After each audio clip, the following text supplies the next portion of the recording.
It's October, and we all know what that brings. Childhood trauma. Like the drunk Santa Claus at Christmas or the handsy uncle during Thanksgiving. Talk about some films that ruined us or made us better or both. Mostly ruined. Mostly ruined. Or improved our neural pathways. Sure. Wow, that much can hurt us. I'm going to need a hug after this episode. All right, so first up, we're going to discuss...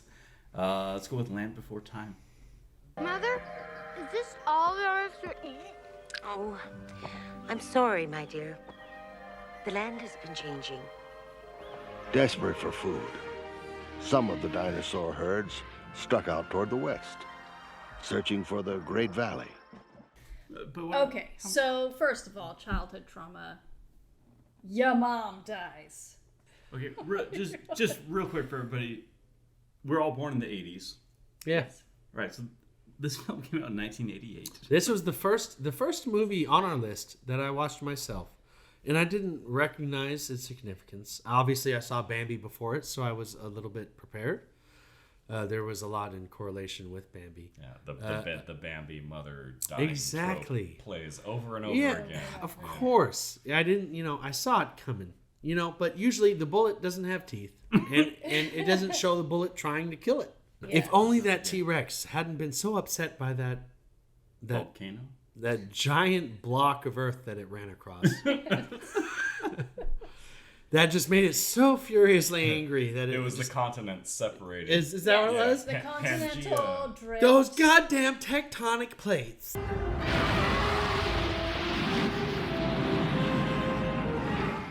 There was a lot of darkness there, but again, it was like clouded by meteor dust. It was all odd. of that. Did they talk about a meteorite crash? They did not talk about that, but it just was just a famine. Yeah, famine. There was just the inherent like there's shit going on in the world, and we got to find food because we're animals.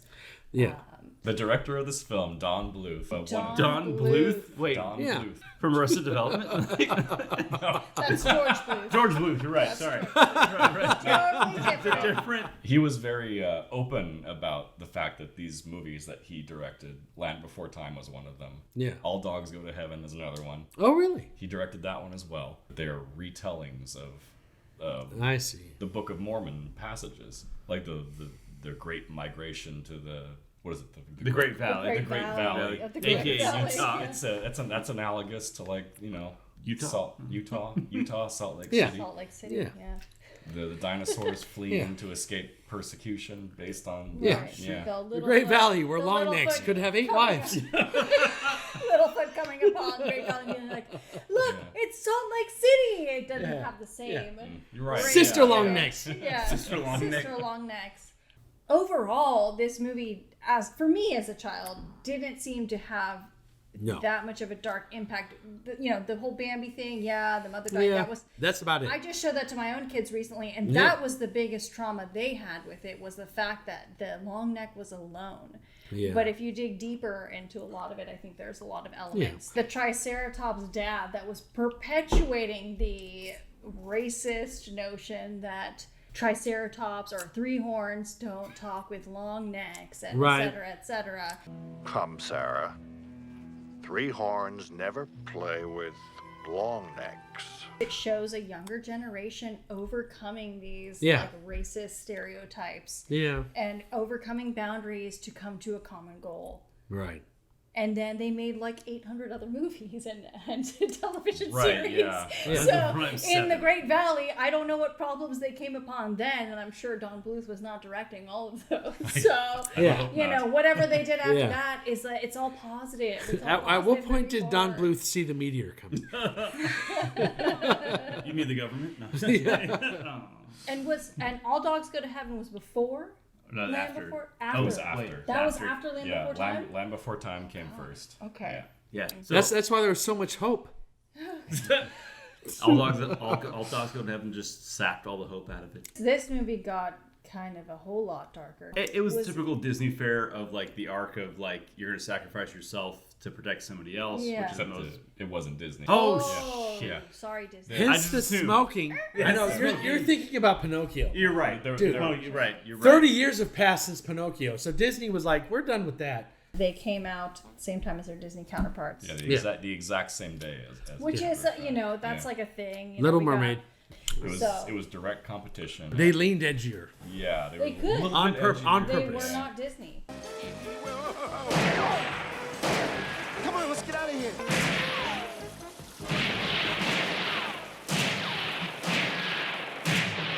First off, All Dogs Go to Heaven is rated G. Which is nuts. So we have alcohol use, tobacco. Yep. Unaliving. Is that the right? Unaliving. Is that? I call it murder. Okay, so there was murder. There was murder in the beginning of the. Take Charlie out back with a big surprise. Surprise? What surprise, boss? A big surprise. I was taken out by the mafia on the pier. Yep. He didn't have cement shoes, but Nope. all of that, the accidental murder of the car that was not accelerating down the hill Yeah. towards the dog that was obviously shit-faced. Hey. I've been out, been in.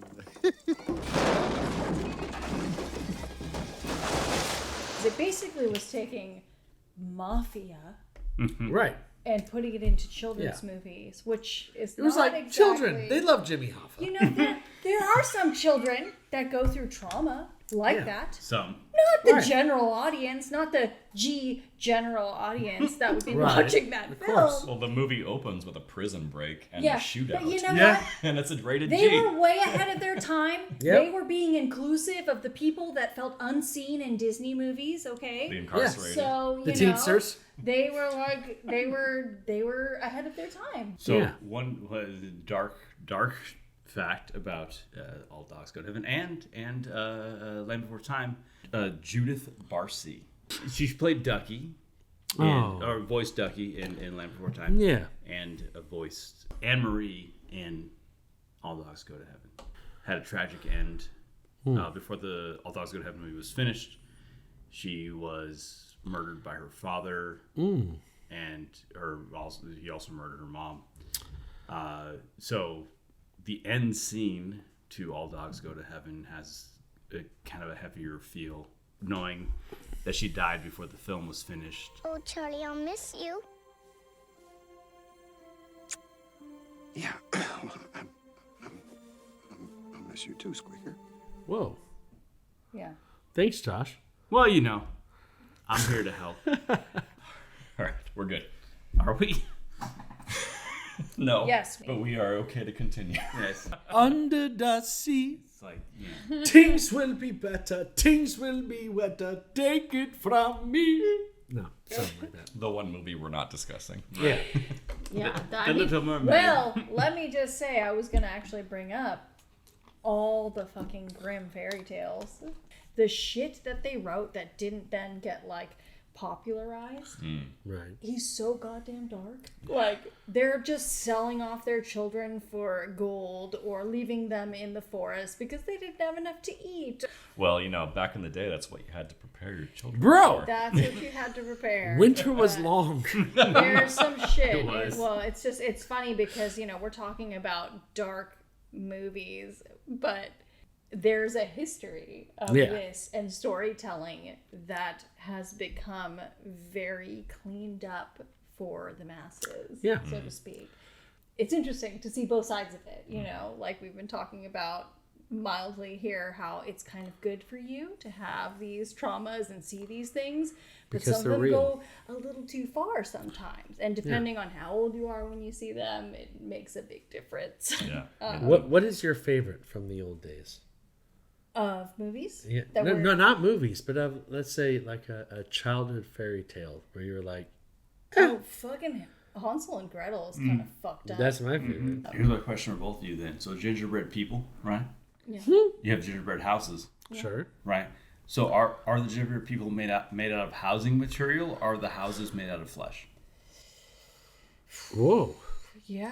Bro. I don't That's know if my I look at nightmare it like tonight. that. Right? You're right. I'm pretty sure you just bake the children till they're palatable. Welcome to my flesh house. Speaking of weird questioning things, Tim Curry. Okay. Yeah. He voiced a fun film called Fern Gully. Yes, I don't know he why did. I'm stroking his table thinking about Tim Curry. You can't help it. It's just because Because he he's a does sexy motherfucker. Dude, Janet. he makes Damn evil it, Janet. so good. sensual. No, Tim Curry's my favorite villain because I was gonna bring him up. He's the smoke monster in Fern Gully, sludgy smoke oil monster. Yeah. He voiced the Hexus. Hexus. Who was trapped in a tree by all the fairies. I remember thinking that I should be frightened of the villain, Right. but also like, You knew he was bad. I'm like, why I feel I have some. Yeah. There's a pull. The most effective villains are the ones that draw you in. Yeah. Absolutely. Even though you know. And turn you on. I don't know. Even though you know it's wrong, they have bad intentions. Sure. They're still drawing you in, and Right. that's what's Yeah, I terrifying. mean, that's Yeah. some really And good that is the song essence of numbers Tim in that Curry one. himself. Oh yes, He is a sweet transvestite. from Yes, he Pennsylvania. Hit me one time. Hit me twice. Go. That's rather nice. Oil and grime. Poison sludge. Diesel clouds and noxious muck. Forgive me, Father. Do whatever. Dios and me. What movie? Oh, Fern Gully. Yes, Fern Gully. Fern Gully started all of this for everyone. The thing that was super terrifying at the end is where they thought they beat him, and he comes back as like the skeleton. Spoiler alert. That I don't understand. I've never understood how this ball of sensual slime that just back exudes as from a every skeleton. tree and every mechanical object just slimes and exudes through it. How in the fuck does this guy become an actual skeleton? Right. I'm like, bro, there's a dude. Skeletons There's are just scary. a dude in there. They went scary at it. You're like, oh, there's this thing, and you're like, oh, Yeah, oh. and he's covered in like dripping slime. Yeah, Just he has like a Yeah. I almost said a shawl. That's not the right. No, that's Yeah, perfect. he's Just like a shawl of fucking. Slimy Oh. cloak, yeah. I was also Right now, equally Lord. like as amazing as Tim Curry was. I was kind of equally traumatized by poor Batty. Batty. Oh, Betty, who's voiced by? And of course, Robin Williams. Yes. If you can't tell, I'm a bat! Yes, I am. And they used to call me Batty. I just blew in from a biology lab. I'm back and I'm flapping free. Let me tell you a story, and it's all about... Him with the wire coming out of his brain. They experimented on every time he flicks his Batai. antenna. It makes him pick a different radio wave, and he Right. envelops or embodies that Yeah. channel. Primary testing laboratory. No! Pass the probe. Graduate students all gather forward. No! Absolutely hilarious and absolutely also, And sad for. Batty. Human involvement in nature. It's not good. it made us social. What did it make us socially? It made us I environmentally think aware. they tried. Tim Curry made that problem so much sexier than it was. You really did. Heard it. I was on board. Nobody heard it. I kind of still am. I would have. If I cut a board. tree I'm and on Tim board. Curry came out, I am just saying. I am team That's Tim the right Curry. tree. Just Yeah, I am team Tim Curry. What's that book about? Oh, this is something special. But it's only a story. The ones you read are safe. And that one isn't? Don't worry about it. I read Neverending Story. Has anybody else read that book? No, never. Fucking German people. German The people. movie- the Deutsch. The first Oh, yeah. movie, anyway. Bastian, who's a very lovable character in the Neverending Story, is actually kind of like a not very likable character in the book. Okay. And halfway through the book, we get to the end of the movie, and then he ends up in these like dunes of color and change, and he goes on this whole like journey and has an actual character arc. Where this movie is kind of just leading us through Atreyu and all that. When it's made into a movie, they cut all that out. No, you need the white know. pony. But then they bring in this other shit that is there. Like to a lesser effect. Swamps of Sadness. No, I think it still had quite an effect because all of us cried a lot when the horse died. Yeah.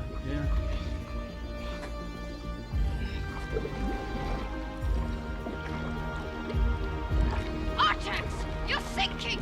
Come on, turn around! You have to now!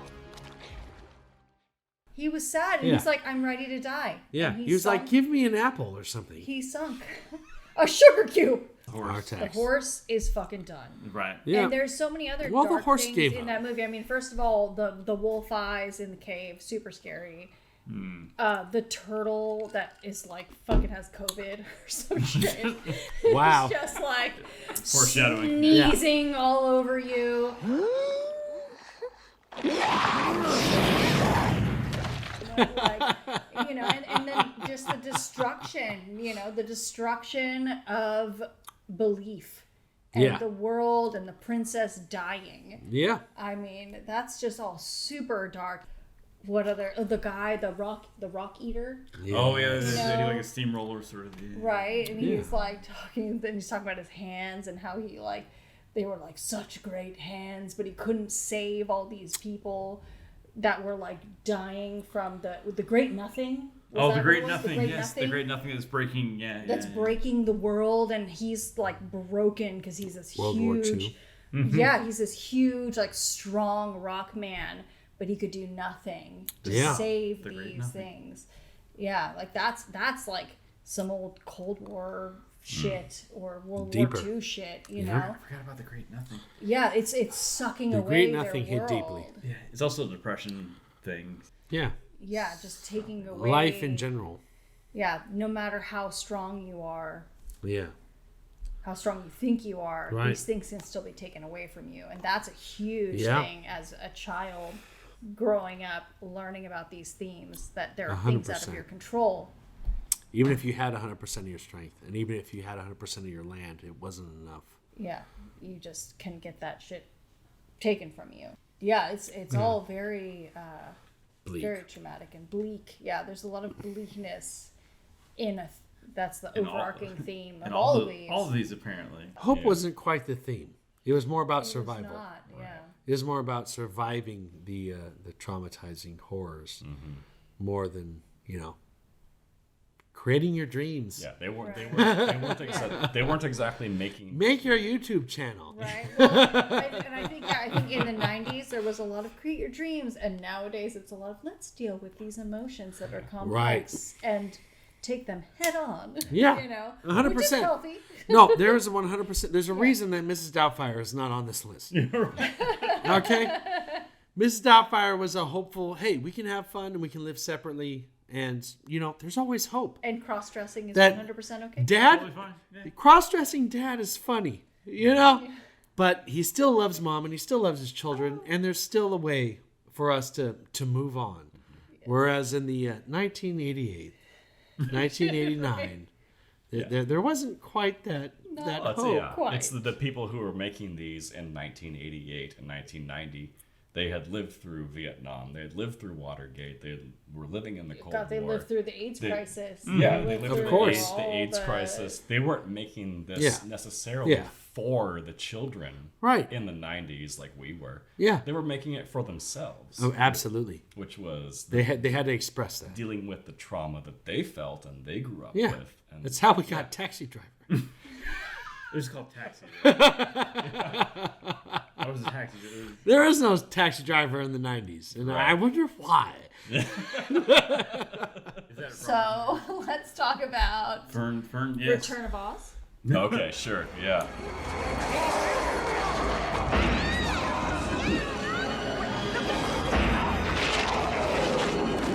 Terrifying. Yeah. They're terrifying. Yeah. I've only seen it one time. I remember where I was when I saw it. It was like that traumatizing. Like, when you have trauma and you're like, I know where I was when everything. Yeah. And I remember the Wheelers. Mm-hmm. Come here, chicken!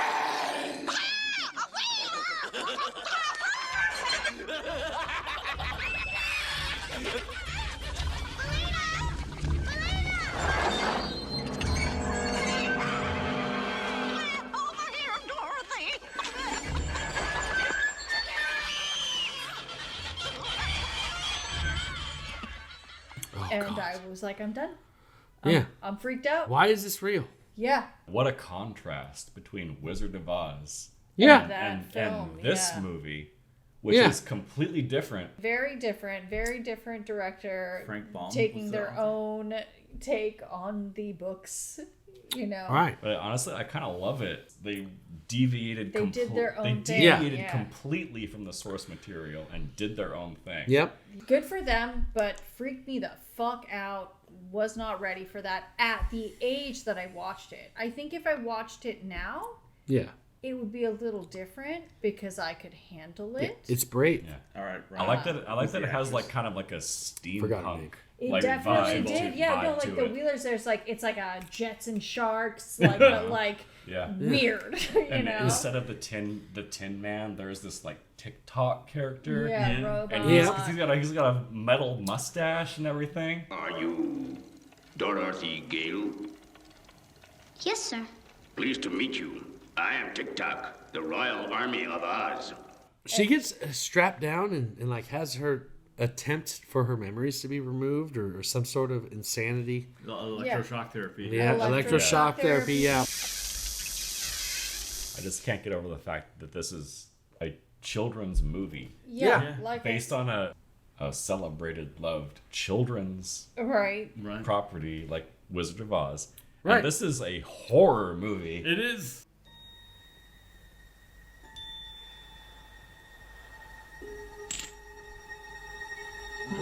Dorothy girl.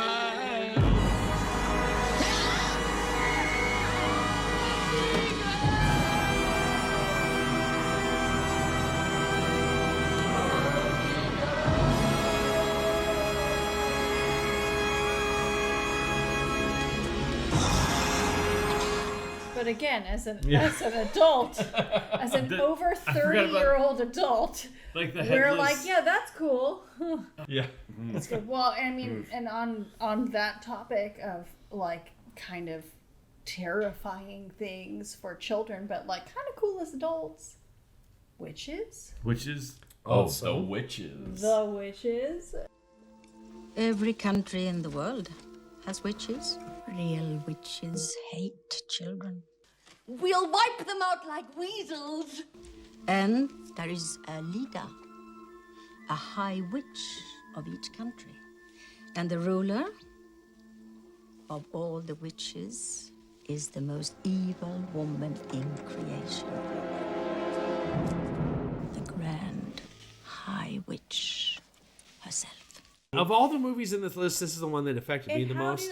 This one touched the heart. Everyone plays it really straight too. It's not like comedic at all. It's just very like. Oh yeah, no. Of course, this is it could go very, you know. Angelica Houston. Masterclass. Yes. Yeah. My goodness. Every child in England shall be rubbed out, destroyed. There was a remake of this recently. Really? And I haven't seen it, but I know it's all CGI. Right. And I feel like the reason that this sticks with us is because of these practical effects. 100%. Jim Henson made these puppets. Yep. And like the transformation that the kids go through from a kid to a mouse, and the transformation that the witches go through from witches to mouse. Yeah, it's the peeling of the the peeling of the faces back. Some nightmare fuel. The little hairs sticking out. 100%. Yeah, it's so visceral. Yeah, I think that is the right word, bro. Yeah, People use it too much, but visceral is the right word. That is the right I think that's what makes it scary. Yeah, is- I viscerally watched this as a toddler, and I am still scared to see the end. And this is what intrigued me the most about this. The director of The Witches was Nicholas Roeg, who is a English director who made a lot of more surrealist, very much in the vein of Terry Gilliam, who had a lot of I like that. a lot of weird, unsettling weird. camera angles, like Dutch angles. Yes. And he also directed Don't Look Now with Donald Sutherland. Okay. Where in the first scene of that movie, their daughter drowns. And his first movie, which I really love, called Walkabout, the father of the two children characters in Australia. Australian Outback, yeah. Drives to the middle of the Outback and then offs himself after their car runs out of gas. Yeah. I don't know if you've ever been there. And then, and then those two children... What else are you going to do? Those two children, through the rest of the movie, find their way back to civilization through the Outback. Yeah. Like, it's really dark stuff. Yeah. When I saw that he directed this movie, I was like, what the heck? Yeah. Nicholas Rogue directed a children's movie? Who let that happen? And then you watch it and you're like, is this a children's movie? Yeah, I watch it and I'm like, oh my gosh, this kind of works.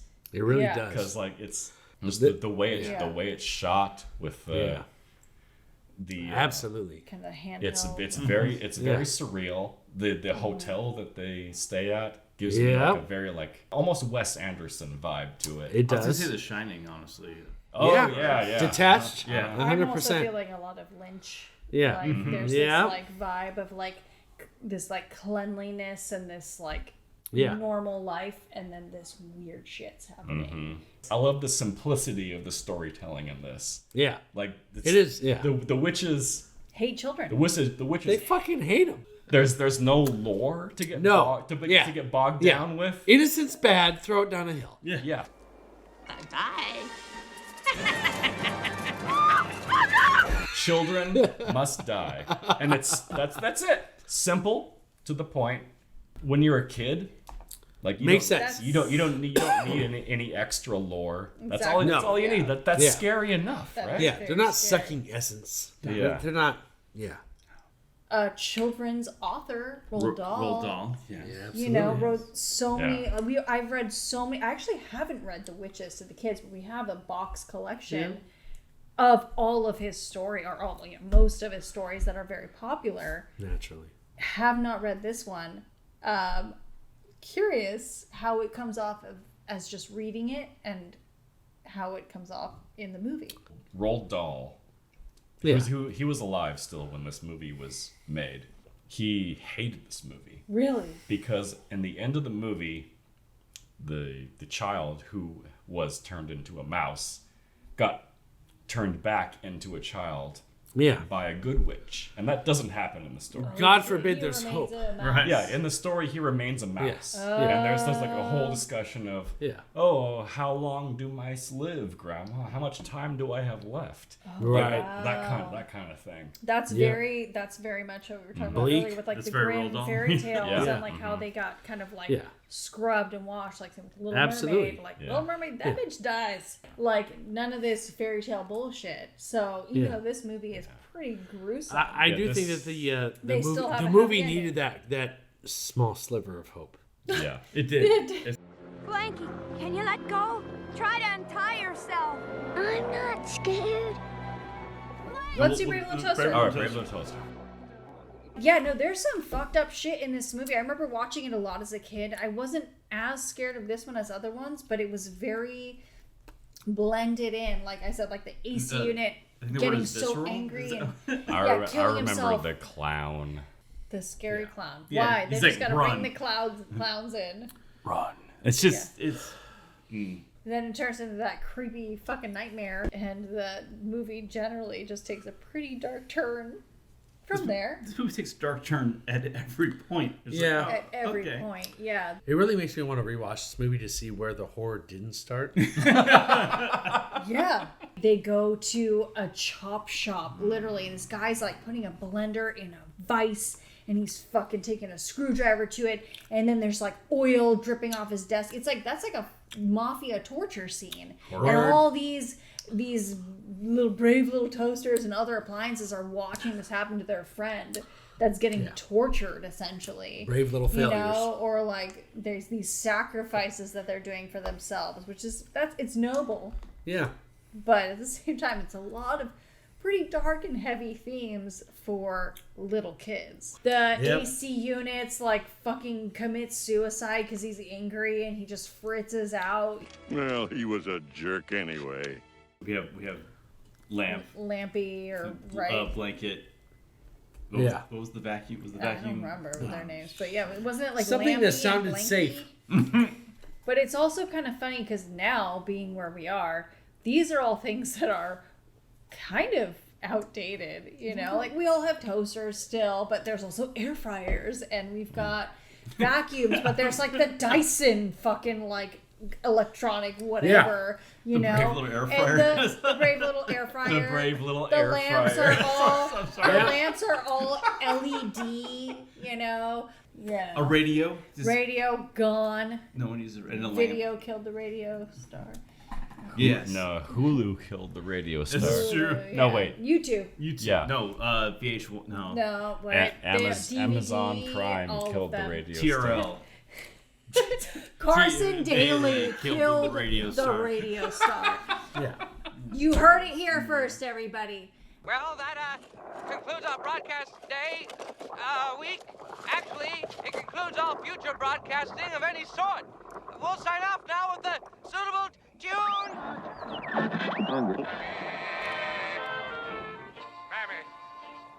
Mammy, I'm coming. Oh, I hope I didn't make you wait. Oh, Lord. We have one last movie to go through. When I was a kid, every Halloween, my parents put on Ernest Scared Stupid. Oh, she still believes in trolls and magic spells and things like that. You will open the ancient door and all that lurks inside. Flee the fever place! Flee! He can only be awakened on the night before Halloween. Like tonight. But what are the chances of that happening?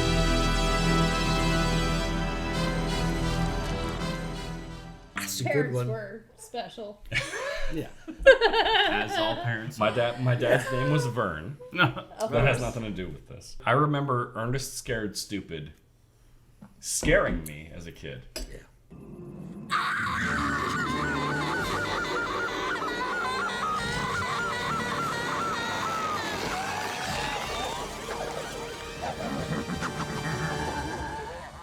I think it was the makeup effects. This wasn't Henson. Was it? You're right. No, it wasn't No, Henson. but it was some fucker. It was someone, but it wasn't CGI. Yes. That's the point. It was practical effects. Little girl, there's a troll laying with you in bed. Yeah.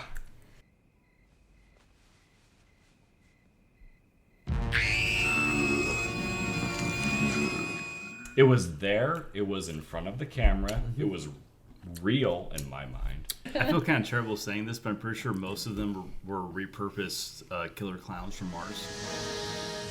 This reminds me straight up Killer Clowns from Outer Space. That all these guys right here are all like, yeah. Goddamn Burn, run! They look like the same exact. They just kind of painted them darker instead of having clown makeup on them. I was like, wait a minute, this is.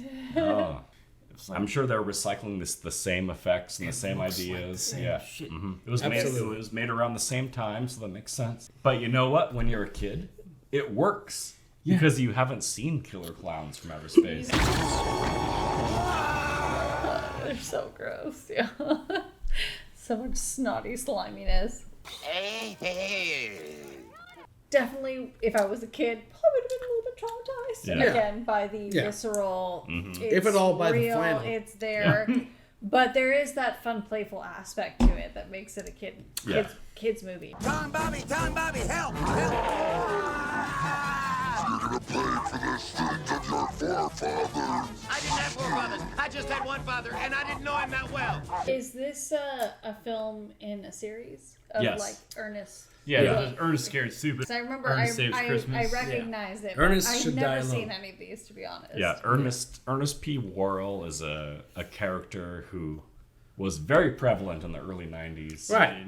I remember he narrated man, a lot I of just used missed these. car commercials. He did. Do you remember those? Yeah. Hey, Vern, how you feeling? Vern, I got you good news and I got you bad news. The bad news is your car is like totally totaled, okay? And the good news is now's a great time to buy a new one at John L. Sullivan's Roseville Toyota in the Roseville Auto Mall. Is that Ernest, It by the is. way? It's the evil Okay. communist. Yeah. He plays multiple roles. Yeah, of course. In this, Jim Varney. Jim Varney. The yes. legend. The legend himself. Plays multiple roles in this. Trolls, is it? Oh, great. I have to defend the fort with a multiple personality. We came, we saw, we took the high ground. even though some of us are very tired. I mean, I love how unhinged this movie is. The back and forth cuts between Ernest and like his like alternate personalities. In the past. Like the lady in like the neck brace. A little nasal hygiene would go a long way, young man. Here you go. I hope you're grateful. Little trolls in China don't even get milk. The lumberjack. Oh yeah, like Julius Caesar. Yeah, I love the neck brace where her beads are attached to the neck brace. Yeah. Really forward.